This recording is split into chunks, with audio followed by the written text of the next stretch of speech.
Diplomatic efforts to end the conflict in the eastern DRC are ongoing. A key moment occurred when the Congolese government was set to meet the M23 rebel group for direct talks, but the M23 withdrew. They cited new EU sanctions on Rwandan officials accused of supporting the M23 as one reason they pulled out. However, the DR Congo says it will still attend peace talks in Luanda. Dr Sizo Nkala, research fellow at the Center for Africa-China Studies, University of Johannesburg, joins us now. A very good afternoon to you, Dr. Nkala. Thanks very much for your time. Now, a lot of people don't know what to make of this development and whether, in fact, the talks in Luanda will make any sense in the absence of the M23. Well, I don't think the talks in Luanda will make sense with the absence of the M23. The M23 has to be there for the talks to proceed. And it's unfortunate that the talks are off to a bad start with the M23 withdrawing at the 11th hour after so much work having been done to bring the DRC government and the M23 together on the negotiating table to talk to each other and try to find common positions to resolve this conflict. I mean, last year it was the DRC government that was refusing to meet the M23. The tables have turned now. The M23 is the one that's refusing to meet, based, as you said, on the EU sanctions. And also this is enabled by the M23 strong position on the ground. They have captured North and South Kivu. They're in position of the major cities there. And they also control the major supply routes, the main airports. They have basically neutralized the SADEC troops in the eastern DRC. And they're also disarming significant numbers of Congolese armed forces. So they have the upper hand, and unfortunately, this is how people behave when they have the upper hand on the ground. They tend to impose some conditions in the negotiating table. They do indeed have the upper hand. The question, though, is whether your European unions will lift sanctions on Rwandan officials who stand accused of supporting the M23. I think the sanctions, the timing of the sanctions themselves, I think it was ill-advised because you cannot impose sanctions on one of the warring parties on the eve of peace talks. It just indicates acting in bad faith and a trust deficit as well. So I think the timing of the sanctions, they could have maybe been delayed. It was ill-advised because the EU is picking sides at a time when it needs to be neutral. And also, I think these talks were destined for a stillbirth from the very beginning, because even the DRC government itself, by the end of last week, they had yet to confirm their participation in the talks. They only confirmed at a very late stage, and also they announced a $5 million bounty for anyone who captures the rebel leaders. So that really doesn't make for a favorable environment for peace negotiations.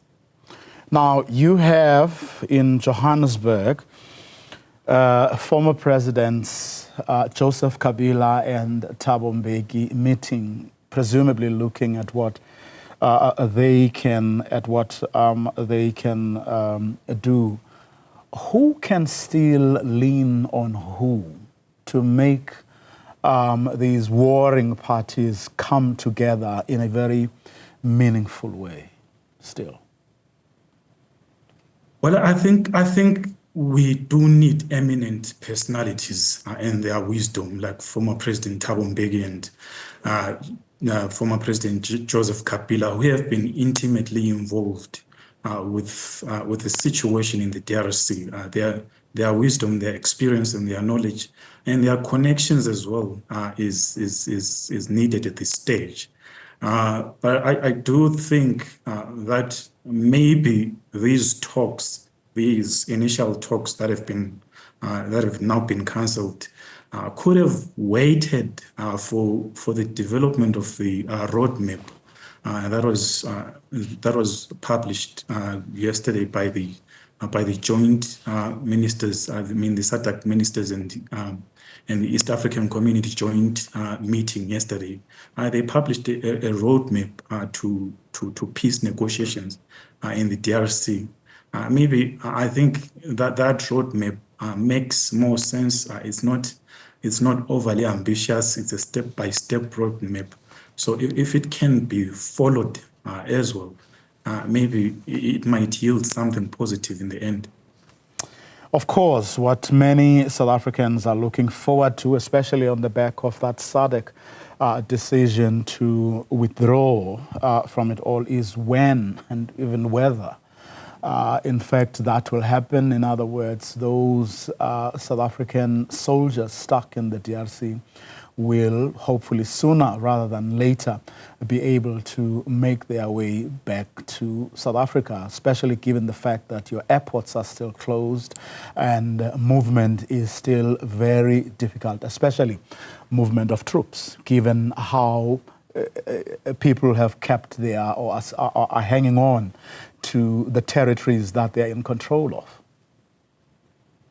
Yeah, that's absolutely important. I think the fate of the SADC troops in the DRC, who still do not have freedom of movement, depends on the M23 agreeing to a ceasefire and stopping hostilities in that region. So I think it's one of the cuts that M23 has, because the SADC troops, as it is, they are practically being held hostage by the M23 rebels. There is nothing they can do. So the SADC mission in the DRC is practically impossible. It's also politically unpalatable. As you mentioned, the SADC mission lost about, I think, 17 soldiers, 14 from South Africa, which triggered a barrage of public criticism and enforced the SADC hand in terminating this mission. But it leaves also the DRC government on a weak base, because it has lost its supporter in the form of the SADC mission in the DRC. Is also losing some of the militia that was fighting alongside its armed forces in the eastern region of the DRC, have joined M23 rebels. So the M23 rebels are in firm control of North Kivu and South Kivu. They control the major roads. They control the Goma airport, the Kavumu airport. If the SADC troops are to move, it will have to be under the permission of the M23. So, yeah, that's what the situation is at the moment. Here am I doing a bit of navel gazing. President Paul Kagame is, or shall I say, like former President Thabo Mbeki, could, and I mean this is all hypothetical, he come in, former President Thabo Mbeki come in handy in terms of perhaps, if for nothing else, negotiate the safe passage of South African soldiers who need to leave the DRC and come back home following that decision by SADC to withdraw from it all. Yes, I think former President Thabo Mbeki could be an important player, especially in the light of personal tensions amongst the leaders themselves. I mean, we saw last month how President Kagame responded to a tweet by South Africa's President Cyril Ramaphosa.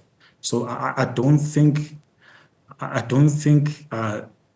between President Kagame and Cyril Ramaphosa there is mutual affection to facilitate talks, and also there is personal dislike between Kagame and the DRC President Felix Tshisekedi. So maybe someone from the outside, someone like President Thabo Mbeki, who has personal relations with President Kagame, can be able to convince President Kagame to give the talks and negotiations a chance, at least.